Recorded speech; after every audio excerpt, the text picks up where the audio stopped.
Assalamualaikum warahmatullahi wabarakatuh. Pada kesempatan kali ini, saya akan berbagi tentang proses selanjutnya setelah pada bulan Januari kita melakukan perencanaan kerja ya, selama 6 bulan ke depan. Pada bulan Februari ini, kita akan masuk ke observasi praktik kinerja atau observasi praktik pembelajaran.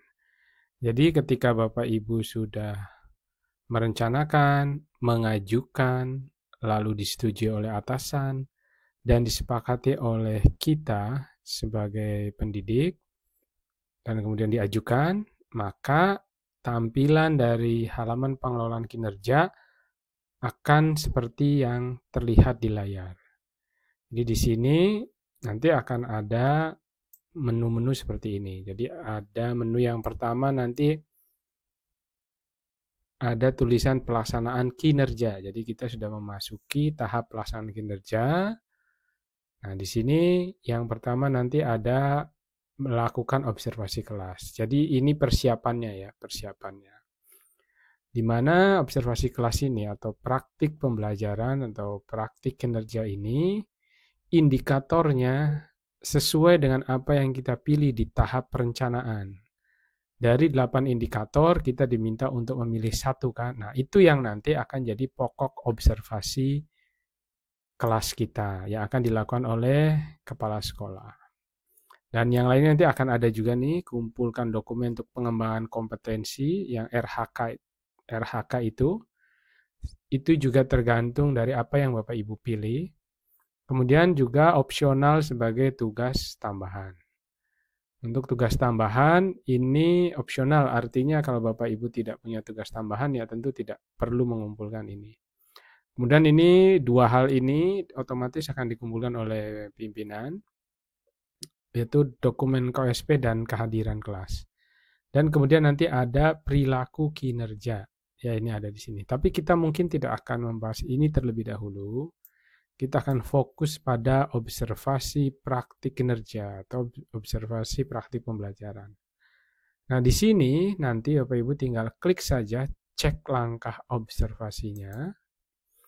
Nah, setelah kita klik cek langkah observasi tadi, maka kita akan masuk di sini pelaksanaan observasi untuk periode semester yang pertama di tahun 2024. Nah, di sini akan ada indikator yang akan diobservasi oleh atasan. Nah, saya memilihnya adalah aktivitas interaktif. Nah, ini nanti akan berbeda tergantung apa yang Bapak Ibu pilih, indikator observasi atau indikator perilaku kinerja, apa yang sudah dipilih pada tahap perencanaan, yang ada 8 itu. Ya, mungkin nanti saya bisa menunjukkan juga ya, yang 8 itu. Jadi ini nanti Bapak Ibu yang tampil di dashboardnya Bapak Ibu akan berbeda dengan yang tampil di saya ya. Kalau saya memilihnya adalah aktivitas interaktif. Nah, di sini observasi dinilai berhasil jika, nah di sini aja, tingkat upaya pembelajaran yang memfasilitasi kolaborasi dan komunikasi antar peserta didik untuk peningkatan efektivitas pembelajaran. Jadi ini nanti yang akan diobservasi oleh pimpinan, oleh kepala sekolah. Dan nanti itu hasilnya akan ada 3. Ya. Efektif dilaksanakan tapi belum efektif, dan yang ketiga adalah belum dilaksanakan. Kurang lebih seperti itu bahasanya ya. Jadi dilaksanakan belum efektif, dan belum dilaksanakan. Saya lupa bahasanya efektif atau apa itu ya, tapi itu ada kalimat seperti itu. Nah, itu nanti setelah dinilai oleh atasan. Jadi kita pertama itu akan melakukan ini dulu. Ya, kita akan melakukan cek rubrik observasi terlebih dahulu.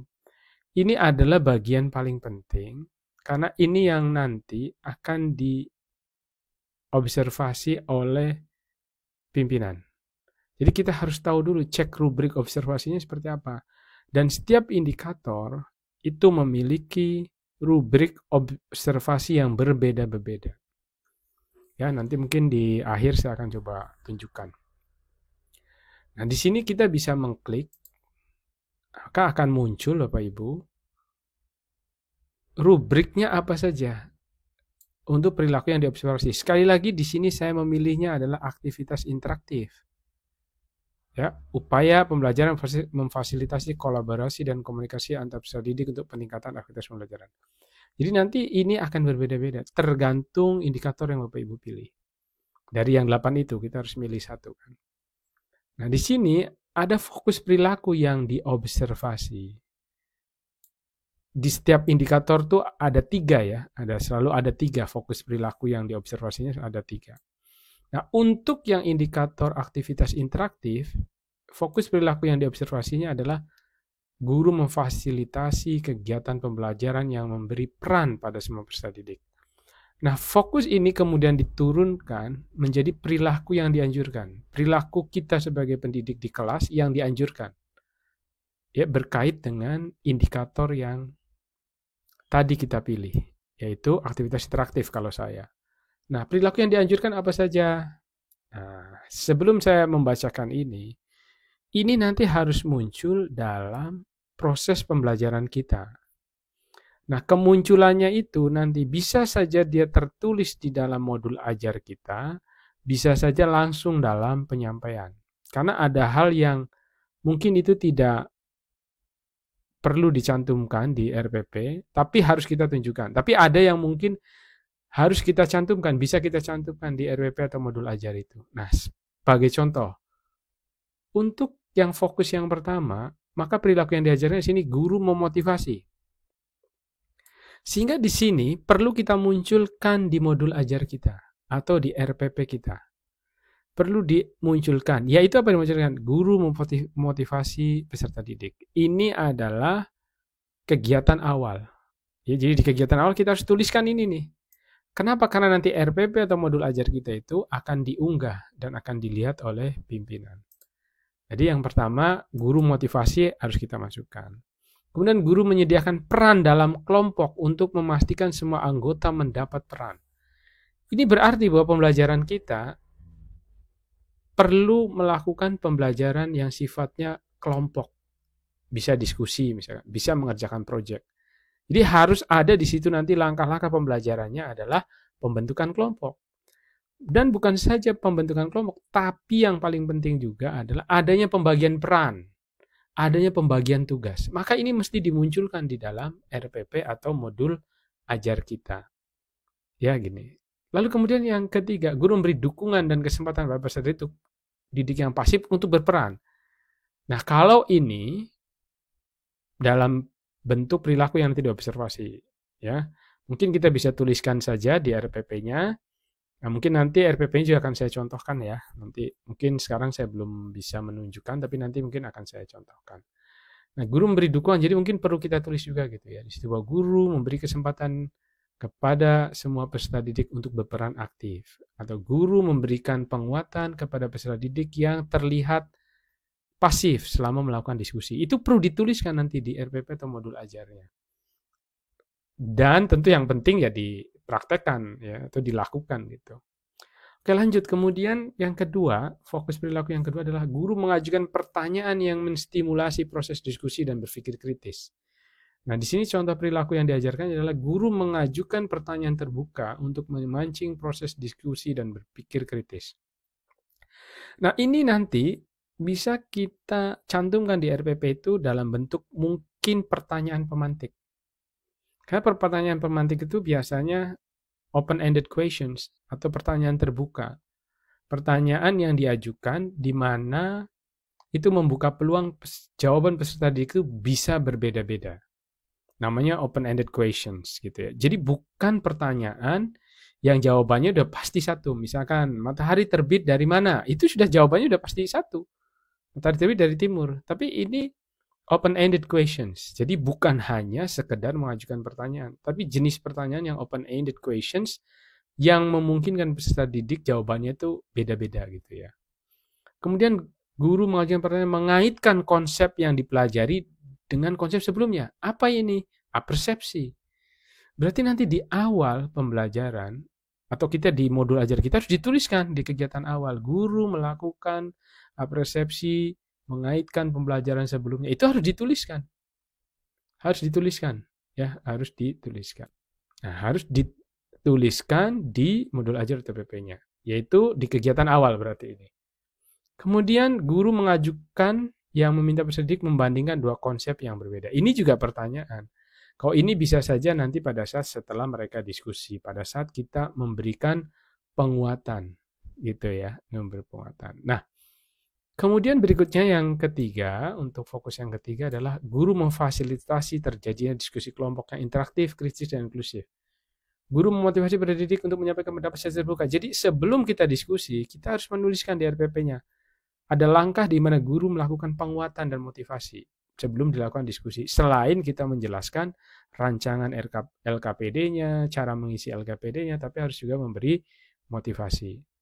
Nah, ini kita bisa tuliskan nih, berarti nanti di kegiatan inti misalkan. Guru mengajukan pertanyaan yang memicu terjadi diskusi kelompok. Nah, ini juga bisa kita ajukan pada saat proses pembelajaran itu. Misalkan pada saat kita memberi penguatan, karena kita kan pada saat siswa diskusi kelompok kita tidak hanya duduk saja gitu diam, tapi kita juga berkeliling. Lalu kemudian pada saat kita berkeliling itu kita ajukan pertanyaan ini. Ini harus terpotret gitu ya, sehingga pimpinan atasan kita yang mengobservasi itu melihat, oh ya, kita melakukan tindakan atau perilaku yaitu memberi pertanyaan yang memicu terjadinya diskusi kelompok. Jadi kita bisa tanya ke siswa itu kan, misalkan, ini kenapa ya kok bisa kalau kita menggunakan A kok hasilnya ini, atau kalau kita gunakan B kok kamu nulisnya ini. Nah itu, jadi kita ada pertanyaan di dalam diskusi kelompok. Ini di kegiatan inti berarti. Nah, kemudian guru berkeliling kelas. Nah ini sudah jelas ya, kalau ini kan tidak perlu dituliskan juga nggak apa-apa, tapi akan terlihat apakah kita berkeliling ke setiap kelompok atau tidak untuk memberikan bimbingan. Jadi ini semua harus muncul di dalam RPP atau modul ajar, dan terutama harus muncul dalam kegiatan kita mengajar. Karena itu akan yang diobservasi gitu ya. Jadi di RPP-nya ada, terus atau di modul ajarnya ada, dan itu dilakukan gitu. Nah, selain ada fokus perilaku yang dianjurkan, ada juga perilaku yang harus dihindari. Nah, ini guru membiarkan peserta didik membuat kelompok, nah ini sebuah rambu-rambu untuk kita, gitu ya, untuk rambu-rambu untuk tidak melakukan ini. Gitu. Ya, jadi ini kita bisa membaca dari sini, oke, berarti ini kita tidak harus kita hindari, ya, ini harus kita hindari. Maka ditulis perilaku yang dihindari. Nah, kira-kira seperti itu Bapak Ibu. Jadi Bapak Ibu harus melihat apa yang menjadi rubrik observasi dari indikator yang Bapak Ibu pilih. Ya, jadi harus gitu loh. Karena kalau nggak ngelihat rubrik observasinya, ya kita nggak tahu nanti. Gitu. Bagaimana proses pembelajaran yang akan kita rancang. RPP atau modul ajar yang akan kita buat. Bagaimana? Nah, kita harus merujuk pada rubrik observasi kelas tergantung indikator yang Bapak Ibu pilih. Itu ya. Nah, ini bisa kita kalau kita sudah baca, kita klik saya mengerti. Nah, kemudian nanti ada isi dokumen persiapan. Jadi ini kalau kita klik isi dokumennya, ya, kita klik, maka di sini akan ada pertanyaan. Apa perilaku spesifik yang ini Anda pelajari dan tampilkan pada observasi kelas? Nah, jadi sekali lagi berdasarkan indikator yang akan diobservasi, indikator yang kita pilih di perencanaan di awal. Nah, kita bisa klik tiga-tiganya gitu ya. Ini bisa juga salah satunya. Kan di sini ada tulisan pilih maksimum 3. Berarti di sini kan bukan berarti tiga-tiganya harus dipilih ya. Kalau tiga-tiganya harus dipilih tidak akan ada kata ini kalau menurut pemahaman saya. Tentu akan lebih bagus kalau kita tiga-tiganya ini kita lakukan saja atau kita checklist saja. Karena ini juga yang menjadi indikator atau jadi rubrik observasi kita. Jadi kalau menurut saran saya sebaiknya ini di checklist saja. Nah, kemudian Bapak Ibu, berikutnya adalah apa saja yang Anda lakukan untuk mempelajari target perilaku. Kan target perilakunya ini. Jadi kalau kita menceklis guru memfasilitasi kegiatan pembelajaran yang memberi peran pada semua peserta didik, apa upaya mempelajari ini? Nah, berarti kita akan mempelajari misalkan dari PMM, ya, pelatihan-pelatihan yang berkaitan dengan fasilitasi kegiatan. Atau kita bisa berdiskusi dengan rekan sejawat. Jadi bisa dituliskan di sini upaya mempelajarinya. Saya akan mempelajari materi-materi yang ada di PMM yang berkaitan dengan fasilitasi. Kan ada tuh fasilitasi dan coaching tuh ada. Atau yang kedua bisa kita menuliskan, saya akan berdiskusi dengan rekan sejawat mengenai cara-cara memfasilitasi kegiatan pembelajaran. Ya, itu seperti itu. Nah, ini kemudian mengajukan pertanyaan yang mesti-mulus. Nah, berarti di sini kita juga apa sih supaya kita itu bisa memberi pertanyaan yang menstimulus siswa berpikir kritis? Apa yang harus kita pelajari? Di sini kita bisa menulis, saya sebagai guru akan mempelajari teknik bertanya, misal seperti itu. Saya sebagai guru akan mencari misalkan buku tentang cara bertanya kepada siswa, atau mengikuti pelatihan, atau tadi mengikuti di PMM. Ini kita harus tuliskan supaya kita nanti pada saat diobservasi itu punya pemahaman. Dan nanti pemahaman itu ya kita tuangkan dalam modul ajar dan tentu dipraktekkan. Termasuk ini, memfasilitasi lagi kan, berarti mungkin ini sama untuk poin nomor 1 dan poin nomor 3. Ditulis di sini semuanya. Jadi seperti itu dengan 250 kata ya. Oleh karena itu Bapak Ibu, sekali lagi bahwa ini ditentukan oleh indikator apa yang Bapak Ibu pilih. Tentu saja kalau indikatornya lain, misalkan tentang kelas ya, manajemen kelas, ya tentu akan lain ininya nanti indikatornya. Perilakunya juga, target perilakunya akan lain gitu. Tapi kurang lebih gambarannya adalah seperti itu ya. Nah, kemudian nanti kita akan menuliskan jadwal observasi, tentu ini harus diskusi dulu dengan atasan kita. Nah, kemudian di sini kita, maka tadi yang saya sampaikan, kenapa kita harus memperhatikan rubrik ya observasi sesuai indikator yang kita pilih. Nah, karena kita harus mengupload dokumen modul ajar RPP termasuk di dalamnya perangkat asesmen.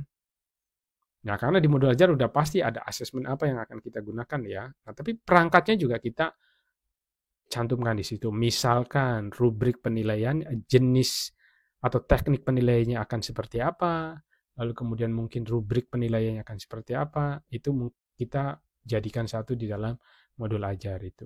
Nah, jadi sekali lagi Bapak Ibu, ini adalah langkah yang akan kita lakukan sebagai persiapan, ya, sebagai persiapan.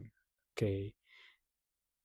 Nah, saya coba akan tunjukkan ya untuk beberapa indikator yang lain. Di sini ada indikator instruksi pembelajaran, ya.